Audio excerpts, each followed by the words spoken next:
And there were tales, dark tales of a dish that was covered. How are you guys doing? Hello. Welcome our very special legal dish guest. It's Joseph Wagner. Joseph! Okay. How are you? I'm surviving. I'm making it. It's November. We're here. We did it. We did it. We did it and we're still doing it. Nothing I has think that changed. deserves a very polite cloth church glove clap. Those are lovely. Are those velvet? No, these are cotton. They are cotton with exposed seams, just like they used to do. These were from my grandmother's collection, who had very long fingers. I love that you're like, oh, cotton, these are my sensible gloves. And then you're like, they were my grandmother's. Like, super intense. Yeah. I love this look tonight. It's very Marion the Librarian. Thank you. I really like it. Mm-hmm. It's Lord & Taylor. It's giving me like retro department store vibes. Ooh, Von Maur! Von Maur. Von Maur. This brooch. Von Maur. This dress says very library, but this tiny woman brooch says Von Maur. Yeah. So I'm like, shh, not in the reference section. Well, I'm so excited to dive right in. Me too. Today's been absolutely epic. I drove across 3 states. And yesterday I flew through like 13 and stuffed 2 egg rolls in my mouth, and that's not a metaphor, to make sure I was ready to dig in on the legal dish. But to give you some context, Joseph, I want you to introduce yourself, and then I want to tell 2 embarrassing stories. But don't worry, one of them is about me being embarrassed. So go for it. Introduce yourself to the dishverse. The dish community. Dish community. Well, I'm thrilled to be here. I have an Oopsie Koopsie mug, and it's my prize. Giveaway winner. I was a winner. So I'm an attorney. I do equality stuff on the side. During the day, I do clickety-clack writing legal stuff. That's super boring. But yeah, LGBTQ equality is kind of my passion, and that's what I spend my days on, and that's how I got to know Ms. Brooke here. And you, Eileen. We're now all doing it. We're now all on boards together. Which is exciting. Mm-hmm. We're all doing the work. You love the gays, and the gays love you. Yos. And so also, I we met are all Joseph. the gays, in fact. This is it. This is it. We found them all. In this state. Thank you for coming to the town hall. Any new business? We're all gay. Oh, that's all right. Oh, I'm sorry. I thought you said nude business. Yes. I'm sorry. I just got excited about Robert's Rules, which is my drag name. Oh my God, yes. Roberta Rules. Robert's Rules is such a good drag name. Oh my God. No, I do like Roberta Oh my Rules. God. That's fantastic. It's so white. I met Joseph at a out in the workplace event at our law school. So he had already graduated. And I was a lonely 1L with no friends. Shaved head. And Fresh. shaved head. Look, it grown into the Kris Jenner phase, which Love you can that. all just Bring it back. check my Instagram. I just posted some photos from it. What a nightmare. It was very The View. I definitely would need to speak to your manager with that haircut. So, but Joseph was one of the only panelists who was actually out in the workplace on the out in the workplace panel. An icon. I Some would say he understood the assignment. I don't know about the rest of them. Yeah. Oh my God. And literally. So it was truly remarkable, and we connected after that. But his favorite story is when I was studying. It's not my favorite story, but it is humorous. I was studying for the bar exam, and anyone out there who's ever studied for a big test knows you kind of lose track of your loved ones. And like their milestones in their lives, right? Because you're so focused on self. No excuse.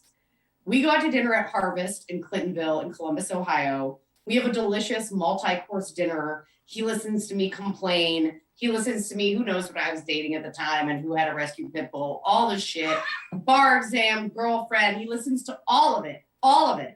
And the check comes and he picks it up. And, I'm not working. He's like, no, I got this. I'm like, oh my God, you're amazing. How are you? And he goes, it's my 30th birthday today.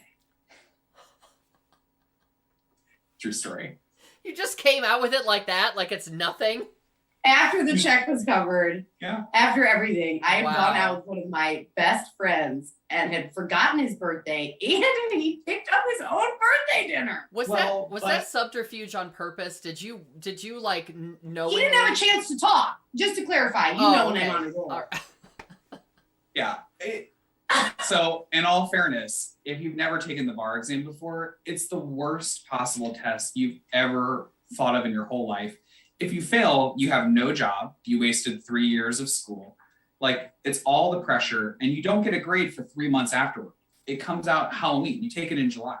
It's sheer torture. So Brooke was a little bit of a struggle journey, and I was happy to be there for you. Well, it was like a few weeks before, right? Yeah. So your birthday's end of July?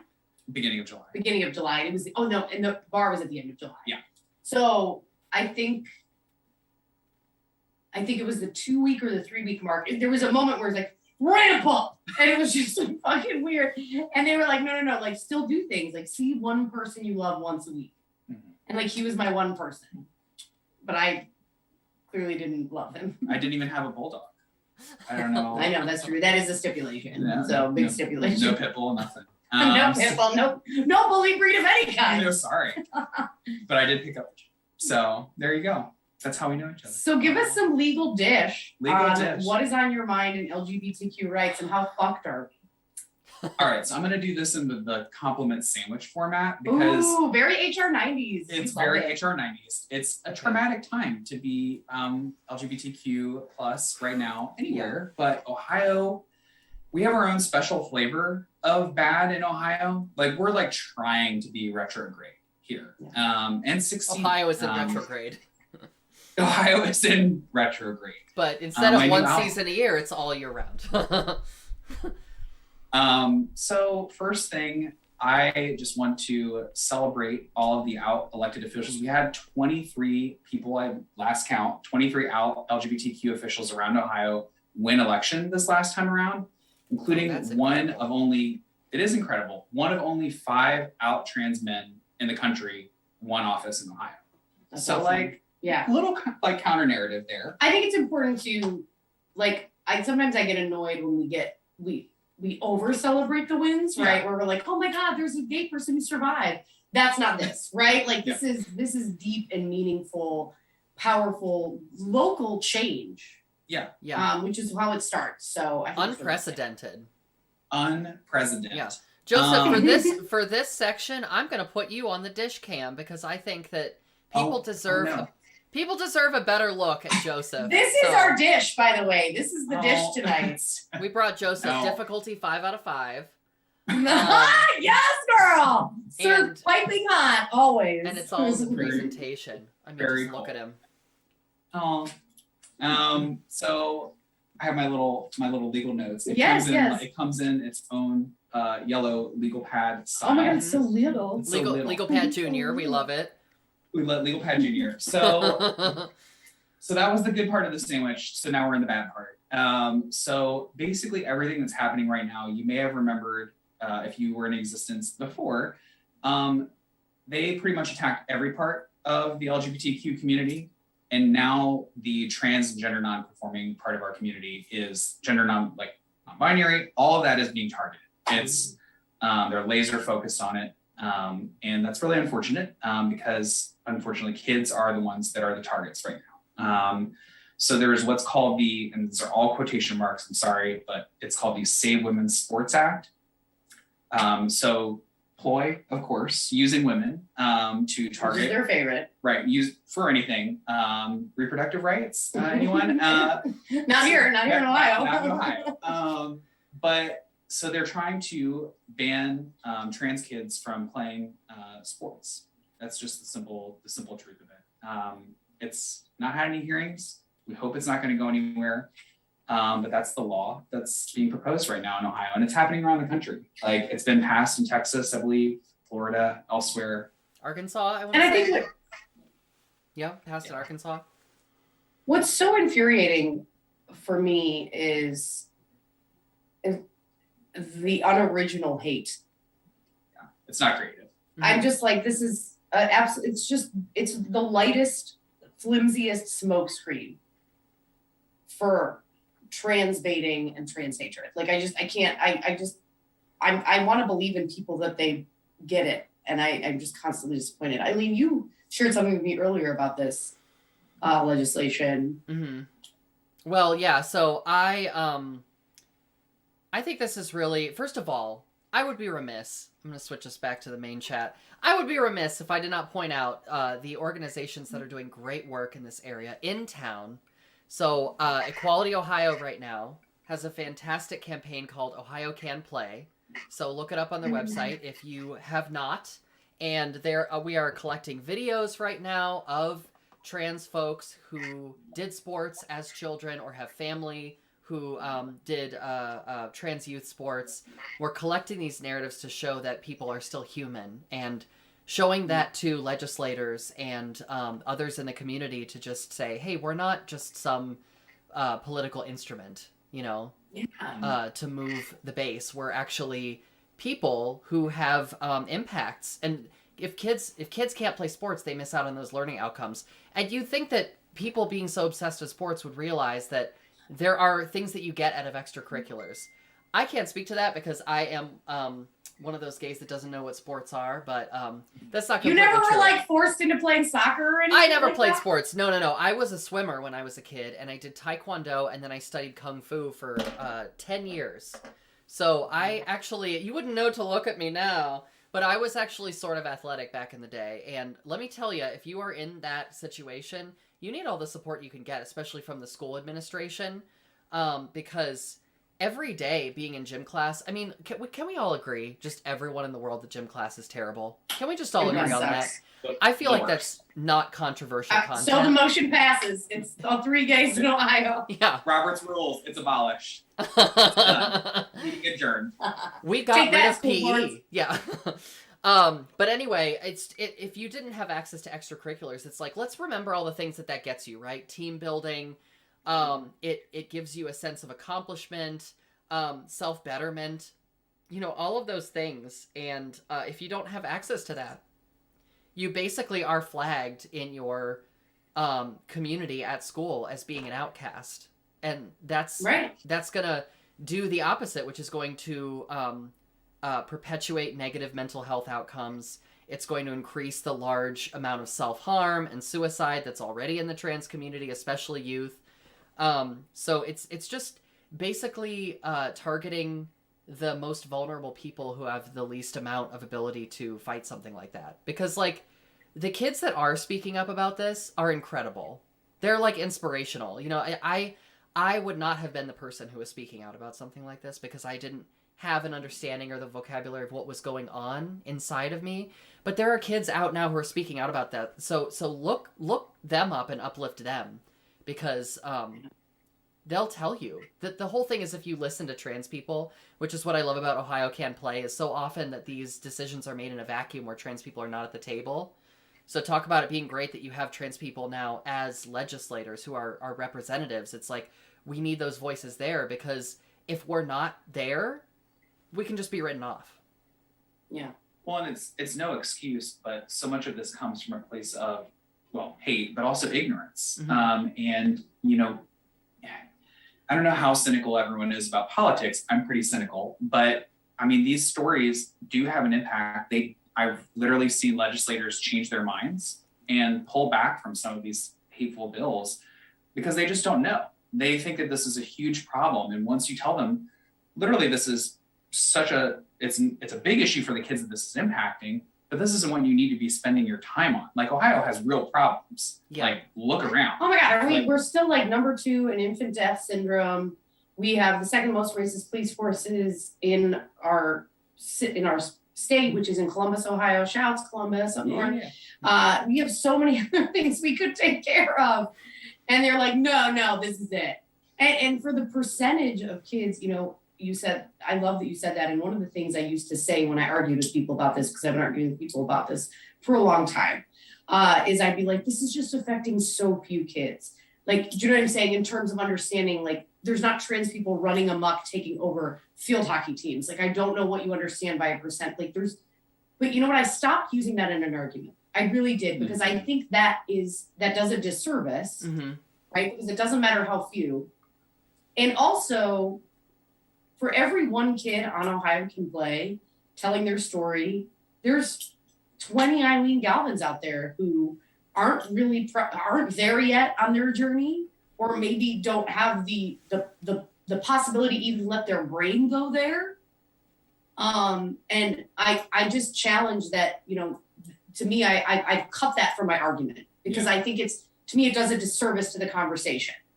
Because it's real harm to, and my point is, when I say there's so few kids, I think Republicans are thinking there's just like 80 trans kids per school. And the argument I can make inside the house is, what if there fucking was? Yeah. Right. Who cares? And the more we make safe space for kids, the more the kids can come out as LGBTQ, and then more minds are changed. Yeah. It is amazing seeing kids today. Like when I go and talk in schools, like seeing the way that they engage on these issues. Like when I was in high school, I graduated the year that they finally outlawed.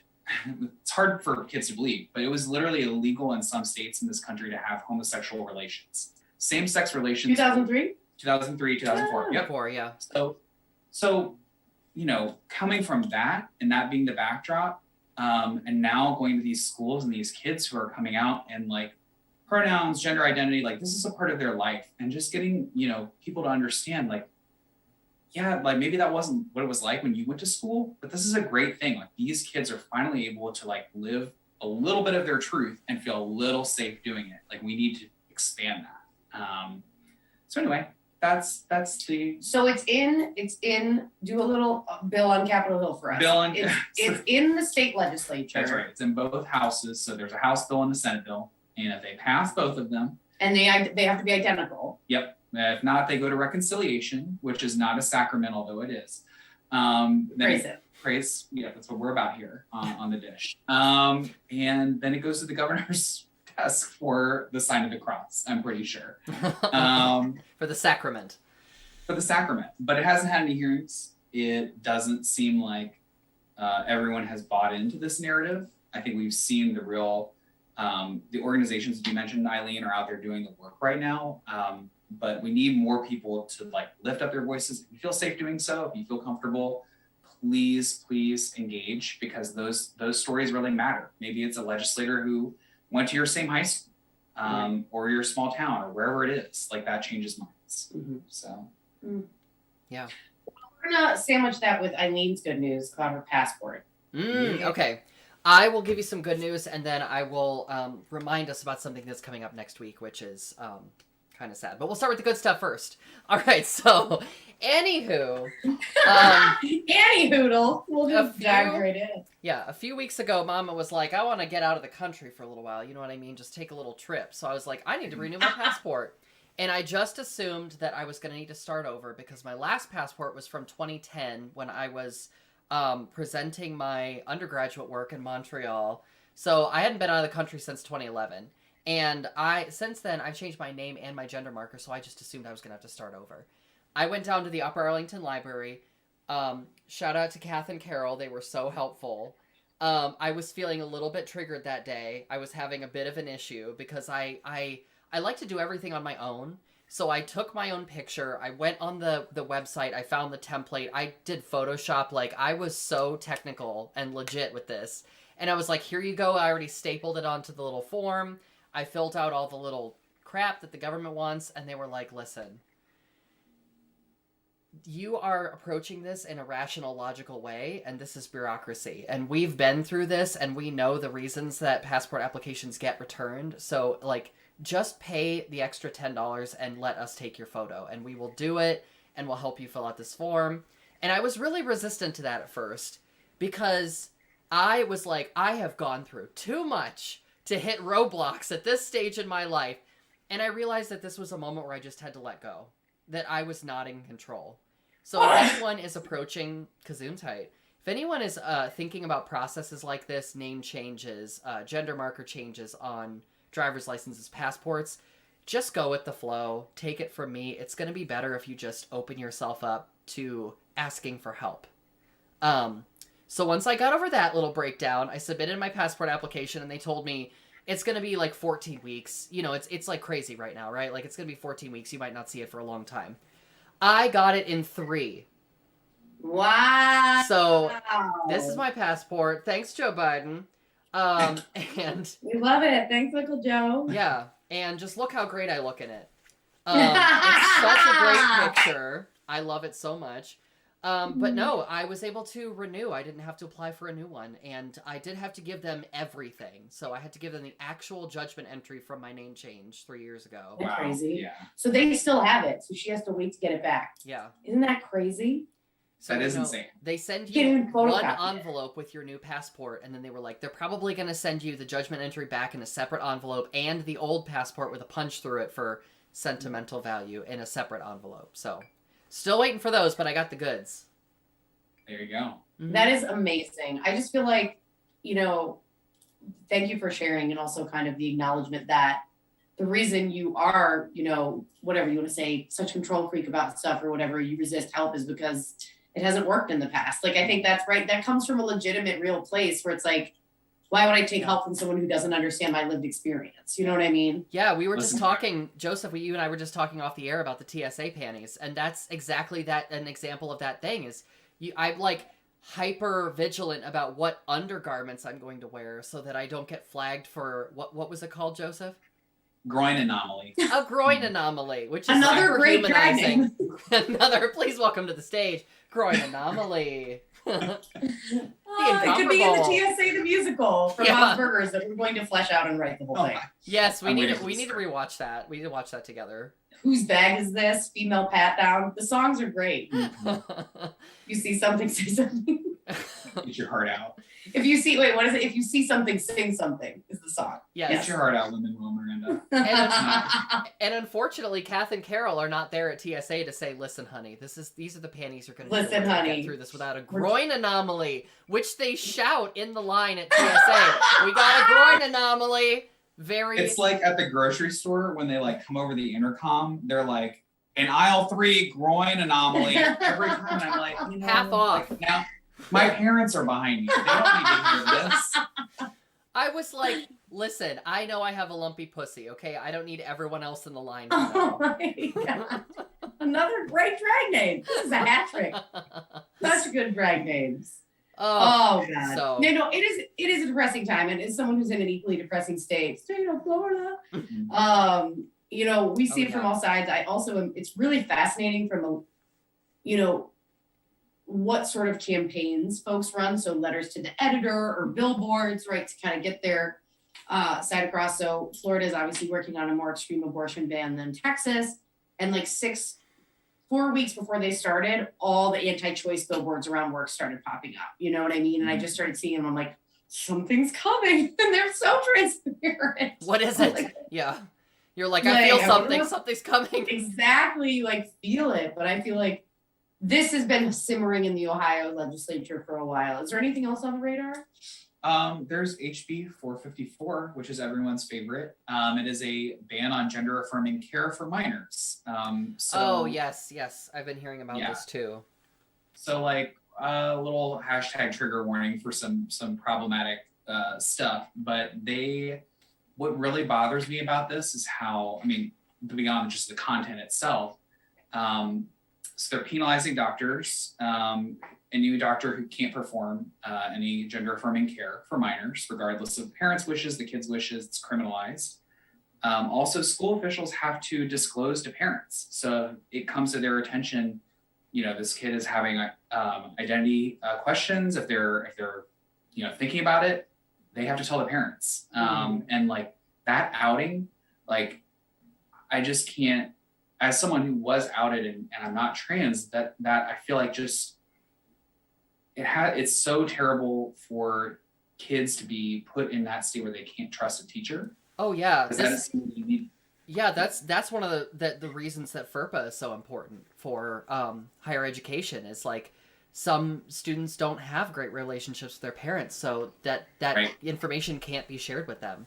Most of it has to go Right. just directly through the student. But when you're a minor and you don't necessarily have those protections, then it's like, yeah, you don't get to make your own decisions.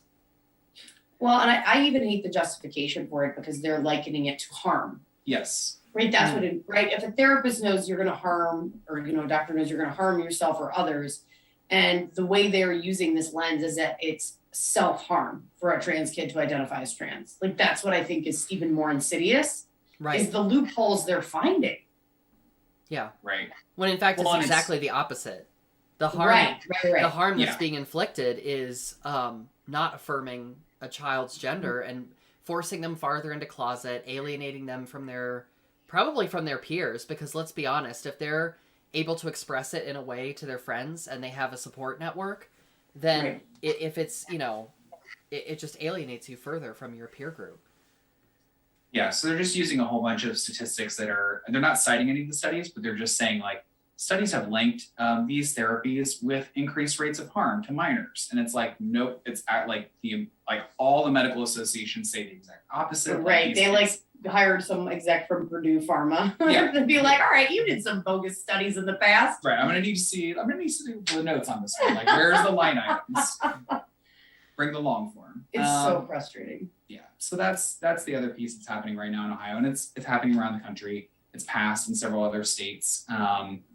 So yeah, it's not great. I just feel like also bringing in like just testing the confidentiality of relationships to me is just such a risky move for them. Like, I just don't even understand. It's just so asinine. Yeah. Well, not to add a downer onto this, but this coming Saturday is the Trans Day of Remembrance. So if anyone out there in Columbus is wanting to attend in person, you can look up an organization called T-Talks, a trans storytelling organization, is organizing it this year with the help of a few others, including myself. And it's going to be at the King Avenue United Methodist Church, where it has been in the past. You can find the details on the Facebook event, and we're also live streaming it. So it's in person for up to 100 attendees. That's how many safely can be there. So if we get over 100 RSVPs, then the link to the live stream will be published online and will be widely accessible. So hopefully you can join us in one format or another. Oh, girl. It's a very somber event that happens every year. Unfortunately, we continue to see record numbers of trans people who have been murdered. But you know what? This community is resilient. We persist. We survive. And that's all I have to say about that. Girl. Bring out the fan. Oh, I wish I could be there with you in person. That is always such a powerful event at King Avenue. And definitely look up wherever you are in the United States if you can go, and if you can't, donate to the organization that is putting it on, because I guarantee the organization that is putting it on in most cases is not the wealthiest nonprofit in town, and a small donation would make a big difference in what they can do. And if you don't want to go to an event that will literally make you bawl your eyes out, which is what happens every time I go for 3 hours to 24 hours, if you can't make it, then donate. Use your guilt for good. Yeah. This is a very grassroots family affair, and for sure that's part of its strength, but it's also part of our challenge. So also support King Avenue United Methodist Church. I know there's a lot of triggers around faith, especially in the trans and queer communities, but this church builds that into their programming. They are so welcoming of the queer community in Columbus, and they are aware of the fact that a lot of people will be reluctant to enter their doors, but they are so inviting and welcoming, and they've hosted the Trans Day of Remembrance for over 10 years. So they are truly incredible. Awesome. So pretty much the cover disc message tonight is go do queer shit. Yeah. And we have an itinerary tonight. So we do. We're leaving you with action items. But don't just call your legislature, especially like white queer folks, like call the people in your life, because there's people in your life with influence. And if you can partner with them and find common ground, they can move people as well. Me as an LGBTQ person, I can call, but if I can get a straight ally to also call, that makes such a huge difference in this work, because they think of LGBTQ folks as such a small sliver. But the fact of the matter is we have so much power in who we know. And that's the hard part. I will say that's the hardest part for me as a white queer person, is like having those conversations with people close to me. But that is part of the work. Like, I know you may not connect it to the politics, but the white person in your family who goes to work and has the conversation, white person, the straight white person, and has the conversation with someone whose brother, who's a DA, who knows a state senator, like that's how it works. Yeah. And that's kind of how we got to move through it. Speaking of which, the holidays are coming up, and MsBrookeCurtis.com has a great blog post about how to talk to your problematic family over the holidays. So I invite you to read it. It is a hoot, and I have found it to be very instructive. Oh, yes. But you know what we should do? We should maybe cover that next week on the because I do love my triage plan for managing difficult conversations in the holidays. And, take care of yourself because we're getting into that time of the year. Things like depression and anxiety and addiction kind of like spike. We're a week out from Thanksgiving. So take care of yourselves and check in with one another because our chosen family is the only family we got sometimes. Oh my gosh. That sounds like a beautiful... Yeah. And light. Super chaos. On the dish. No, yes! but on that uplifting note, I think that is a great place to maybe end it tonight. What do you think? That's fantastic. We did it. Yes, I need to get a cocktail. This was very cathartic, but very good. And I'm not sad at all. Well, Thanks girl, I thought you were going to talk about vodka, so let me just leave on this. I'm drinking a black Russian, which is a white Russian, but without the dairy. You just leave the milk out. So it's just vodka. So what is it? It's just vodka and Kahlua. And I got extra fancy. I added a dash of molasses bitters. Oh, nice. That sounds good. Joseph's, what is your vodka of choice? Just vodka. And any. I love Kettle. I love Costco brand vodka because it's large. We do love that. What is the brand? What is it called? Just Kirkland's signature. Kirkland's, yes, signature. Kirkland's. Get your paper towels, get your liters of vodka, all in the same place. Plastic with a handle. Oh yeah. Love to see it. Throw a lime in there and you're good. Just cut the top off. It's plastic. Toss it in. Just toss it in. Oh, that's fabulous. That's fabulous. I'm also a Kettle girl through and through. So I'm pretty sure you got me the bottle of Kettle that I used to make this. So thank you, girl. I mean, you could be talking to either one of us. I actually don't know. Yeah, it all comes back around. Girl, I love you. We will talk more next week. Both. It is absolutely lovely. Please keep checking in on people, and we will see you soon on the dish. All right. Well, don't have too much fun without me, you sexy, sexual creatures. Sexual! I wish I'm going to post a photo, if you follow us on our gram, of all the lamps for the setup of this. It looks like we had like a party. I'm going to take a photo. We need an egg roll photo, too. The egg rolls are gone. Someone took the egg rolls. All right, girl. Love you. Crushed Bye. it. All right. Bye. See you next week on the dish.